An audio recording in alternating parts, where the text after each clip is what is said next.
주님은 우리에게 말씀하십니다. 그리고 여러분들에게 말씀하십니다. 그리고 장로, 권사, 집사들에게도 말씀하십니다. 뭐라고 말씀하시느냐? 나를 믿으려면은 알고 믿어라. 보세요. 말씀하시기를 온전한 사람을 이루어 그리스도의 장성한 분량에 충만한 데까지 이르리니, 이제 이렇게 돼야 이는 우리가 이제부터 어린 나이가 되지 아니하고 그랬죠. 알 것은 알고 믿음 생활을 해야 어린 나이가 아니고 장성한 사람이 된다, 이 말씀이에요. 이제부터 어린 나이가 되지 아니하고 장성한 사람이 되어서 사람들의 간사한 괴율에 미혹하지 않고 흔들리지 않는다. 그리고 어린 나이는 흔들릴 수밖에 없어요. 왜? 분별을 못해요. 어린 나이가 뭘 분별을 해요? 어린 나이가 진리와 비진리를 어떻게 분별을 합니까? 그래서 성도들이 참 영적으로 좀 깨어서 알 것은 알고 믿음 생활을 해야 본인이 나중에 불행한 성도가 되지 않을 텐데, 영적 어린 나이면 쫓아가는 거예요. 유기당하는 거예요. 이해가 가요? 그냥 유기당해 따라가요. 제 친부모들 잘 몰라요. 분별을 못해요. 이게 영적 어린 나이다 이겁니다. 영적 어린 나이가 되면 세 가지 분별을 못해요. 제일 첫째가 뭐냐 그러면 교회 분별을 못합니다. 무조건적 큰 교회 나가는 최고인줄, 이거는 다시 전국에서 이 설교를 듣는 여러분들에게 분명히 이야기를 합니다. 내가 구원받고 내가 살아가지고 내가 다시 오실 주님을 영접하게 되고, 그리고 주님이 계시는 그 귀한 영광의 보좌에 올라가는 것은 내가 얼마나 큰 교회에 나가느냐, 이거는 0.1%도 해당이 안 됩니다. 성도 여러분, 주님은 우리에게 말씀하셨어요. 나는 내 집에서 심판한다. 60만 명 중에 하나님 앞에 믿음의 사람으로 인정받은 건 2명. 숫자 상관없어요. 기농내 성도가 32,000명, 성도가 32,000명이요. 그 중에 믿음의 사람은 300명밖에 없었어요. 구원은 예수님하고 나하고 1대1이에요. 100만 명이 모이는 교회 나간다 할지라도 구원은 나하고 예수님하고 1대1이란 말입니다. 마태복음 23장 무덤 같은 교회가 나오는데, 무덤 같은 교회가 나면 무덤 같은 교회, 영적으로 죽었어요. 정말 내가 나가는 교회가 영적인 교회인지 살아있는 교회인지 무덤 같은 교회인지 분별을 못해요. 왜요? 영적 어린 나이가 돼서. 두 번째는 말씀의 분별을 못해요. 이게 하나님의 말씀인지 사람의 말인지 이걸 분별을 못하는 거예요. 그러니까 강대상에서 설교하는 거는 다 하나님의 말씀으로 받는다고. 그러면 그것이 복음적이냐? 복음적이 아닙니다. 그 답은 뭐야? 요한복음 1장 내 말만 내 말이다. 다 같이 따라오세요. 하나님 말씀만이 하나님 말씀이다. 그 내 말은 생명이 없어요. 내 말은 내 말이에요. 그냥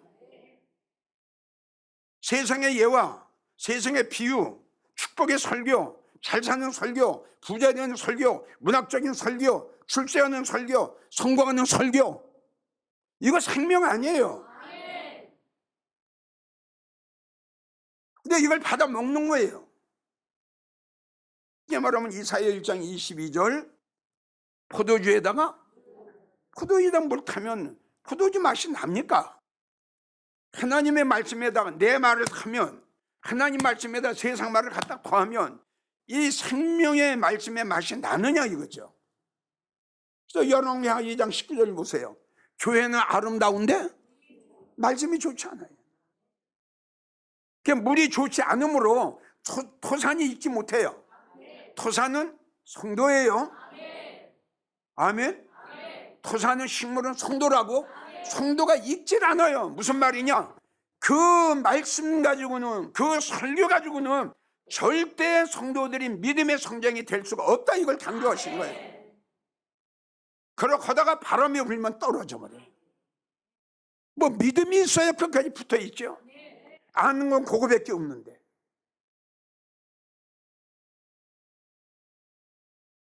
말씀의 분별을 못해요. 정말 너무 안타까워요. 세 번째, 영적 어린아이는 뭘 분별을 못하느냐? 목자 분별을 못해요. 나는 여러분들에게 말씀했죠.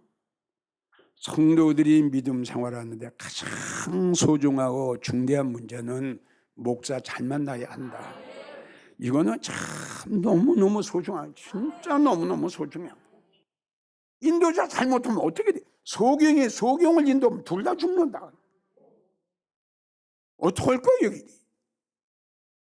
아모스 2장 따라가던 것을 속았다. 참 목자인 줄 알고 따라갔더니 이게 아니네. 진리의 말씀인 줄 알고 믿었더니 이게 하나님 말씀이 아니네. 이 세 가지는 믿음 생활하는 성도들의 절대적으로 알아야 할 사건이에요. 내가 나가는 교회는 어떤 교회인가? 내가 나가는 교회 목사님은 어떤 목사님인가? 내가 나가는 교회 목사님의 설교는 어떤 설교인가? 이거 분별 못하면 그 성도 나중에 정말 불행해집니다. 자, 만나지 말아야 할 목사. 생각해 보세요. 만나지 말아야 할 목사를 만났다. 만나면 안 돼요? 근데 만났어요. 만나지 말아야 할 목사를 만났다. 그럼 그 성도 결론은 어떻게 되죠? 만나지 말아야 할 굉장히 많은데 두 목사만 내가 소개할게요. 싹군 목자. 왜 이걸 내가 소개하는 건 요한복음 10장 12절을 보면 싹군은 목자가 아니다 그랬어요, 주님이. 그러니까 주님이 목사로 인정을 안 하신 거예요. 그래서 이 싹군 목자는 목자도 아니요 양도 제 양이 아니라 말씀하시고, 이리가 오는 것을 보면 양을 버리고 달아나나니, 이리가 양을 해치면 달아나는 것은 왜 달아나느냐? 싹군 목자인 까닭에. 자기가 기르고 있던 양을 이리가 와서 먹으려고 그러면 참 목자는 앞에 나가서 생명을 걸어놓고 양을 지켜야죠. 그래서 싹군 목자는 사명감이 없어요. 주님을 사랑하는 마음이 없어요. 천국에 소망이 없습니다. 천국에 확신이 없습니다. 그런 목사님 밑에서 믿음 생활하는 성도는 똑같았죠. 천국에 확신이 없어요. 천국에 소망이 없어요. 여기서 부자 돼야 돼. 여기서 잘 살아야 돼. 여기서 축복받아야 돼. 여기서 좋은 집에 살아 잘 멋있게 부와 영화를 누리며 살아야 돼. 소망이 이 땅에 소망이다 이겁니다. 싹군 목자는 말씀이 없어요. 싹군 목자는 생명의 말씀이 없어요. 철학적인 설교, 문학적인 설교, 축복의 설교, 이거예요. 성도를 기쁘게 하는 것, 성도를 즐겁게 하는 것, 전혀 성도들에게 부담된 설교 전혀 안 합니다. 스가랴 11장 7절로 보면 양이 나오는데 아주 가련한 양이 나와요. 아주 불쌍한 양이에요. 그게 뭐냐면 싹군 목사 만난 성도예요. 참으로 가련한 양이다. 참 불쌍하다. 정말 목사 잘못 만났어요. 하나만 더요. 이건 만나면 안 되는 목사예요. 짖지 못하는 벙어리 개. 이사야 56장 나오죠? 내가 세운 목자, 하나님 말씀하시기를 내가 세운 목자는 짖지 못하는 벙어리 개다.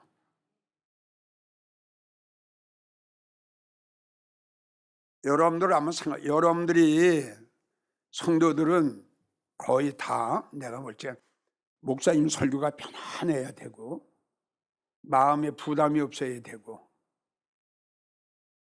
또 굉장히 설교를 들으면 용기가 생기고 그리고 그 목사님의 설교를 들으면 뭔가 이 땅에 뭔가 소망 생기고 이러한 설교를 듣기를 모든 성도들을 원합니다. 한 가지 덧붙인다면 내가 믿음 생활을 잘못했어도 그냥 넘어가 주는 목사님, 그러한 성도들은 이러한 짖지 못하는 벙어리 개 만나면 편안해요. 하나님은 한탄하셨어요. 내가 세운 파수꾼이, 내가 세운 목사가 성도들이 잘못하면 지켜줘야 되지 않겠느냐. 개가 막 짖듯이, 도적이 오면 막 짖듯이 믿음상으로 엉망으로 하면은, 그렇게 하면은 나중에 멸망당한다. 주님 오실 때에 버림받는다. 성경 보세요. 슬피 울었다. 어둠이 소했다. 이를 가렸다. 그게 후회란 말이에요. 후회. 아휴, 내가 왜 이렇게 믿음 생활했지? 내가 왜 이렇게 하나님의 말씀을 듣고도 깨닫지 못했지? 왜 이렇게 결단하지 못했지? 이미 그때는 이제 끝났어요. 사항 끝났어요. 회개할 기회도 없어요. 그때는 따라가면서 속았다. 돌이킬 수 있는 기회가 없는데 이제 언제 깨달아? 주님이 자 마태복음 25장을 보면 5 처녀가 언제 깨달았어요? 언제 깨달았어요? 주님이 오실 적에 딱 깨달았어요. 딱 5 처녀 데리고 가는 그 순간에 아이고,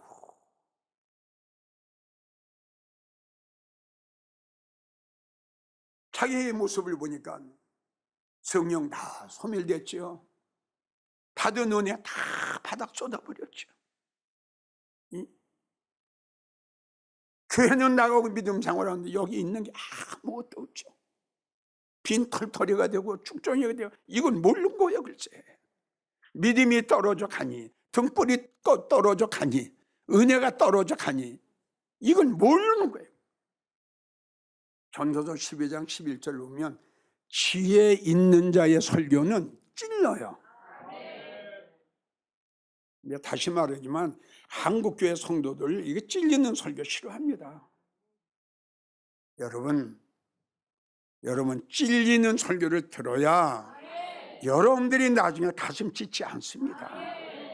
이걸 알아야지요. 여기서 아무리 편안한 설교 들으면 뭐합니까 글쎄. 오늘 이러한 설교가 지혜자의 설교예요. 지혜 있는 자의 설교는 부담을 준다고 그래서 부담되는 설교 들어야 내가 이렇게 살면 안 되겠구나. 내가 이렇게 믿음 생활하면 안 되겠구나. 깨달을 거 아니에요? 두리뭉실하고 넘어가면 안 돼요. 이거는. 자, 지금 두 목사는 절대 만나면 안 될 목사를 2명만 소개했어요. 근데 지금은 다 같이 따라서 절대 만나야 할 목사. 절대 만나야 할, 꼭 만나야 할, 다 같이 따라하세요. 오직 예수. 내가 우리 목회자 세미나 할 적에 제일 첫 번째 강조하는 게 이거 아니에요. 이게 1번이에요. 목사님들의 사명자의 목사님 첫째예요. 다른 거 없어요. 오직이라는 건 단수예요. 난 없다. 성도들과 목사하고는 틀려요. 여러분들은 사업해야 되고 장사해야 되고 돈 벌어야 되니까 그렇게 되지만 목사는 하나님의 대언자예요. 하나님의 대언자예요. 목사 되기 전에는 내 마음대로 내 생각대로 살았지만은 주님 앞에 목사로 부름받고 나서는 세상의 모든 거 다 끊어버리고 오직 예수, 오직 예수, 이러한 사상을 가져야 된다 이겁니다. 이러한 사상을 가지고 목회하는 목사님들을 만나야 성도들 중에도, 다가 아니에요, 이런 목사님들 밑에서 믿음 생활하는 성도들 중에도 예수의 사상을 가지고 살아가는 성도가 나옵니다. 오직 예수 사상을 가진 목사는 로마서 14장 8절, 내가 살아도 주님을 위해, 그리고 죽어도 주님을 위해, 사나 죽으나 나는 주님의 것이로다. 사도행전 20장 24절, 주 예수께 받은 사명, 이 복음을 증거하는 일에는 나의 생명을 요만큼도 귀하게 여기지 않았다. 응? 생명을 귀하게 여기지 않았어. 이게 얼마나 참종입니까? 죽는 길에도 가는 거예요. 주님을 위하는 길이라면, 영혼을 살리는 일이라면 생명을 아끼지 않고 가는 거예요. 사도행전 21장 13절을 보면 나는 예수님의 이름을 위하여, 주님을 위하여 결박을 받을 뿐 아니라 예루살렘에서 죽을 것도 난 각오했다. 그러면 바울은 항상 복음을 증거하다가 죽을 것을 각오하고 복음을 증거하는 거예요. 그리고 또 고백하는 것이 빌립보 1장 20절에 20, 살든지 죽든지 내 몸에서 그리스도가 존귀하게 되기를 원하고, 내가 사는 것이 그리스도니 죽는 것도 유익하다. 주님으로 위해서 죽는 것도, 복음으로 위해서 죽는 것도 바울 사도는 영광으로 생각했어요. 이러한 복음의 확신, 이러한 믿음의 확신, 이러한 소망의 확신 있기 때문에 오직 예수예요. 또 한 목사, 꼭 만나야 할 목사, 따라오세요. 나의 영혼을 진실로 사랑하는 목사.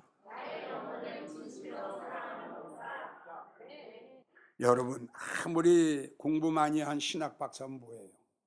유명한 부흥 강사면 뭐예요? 아까 나왔죠. 싹구는 이리가 오면 양을 버리고 도망을 간대요.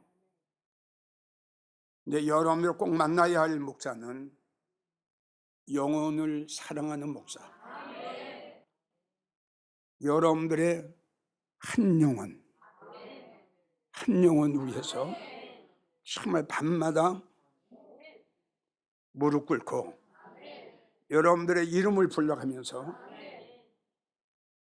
울면서 기도해 주는 참 목자, 영혼을 사랑하는 목자.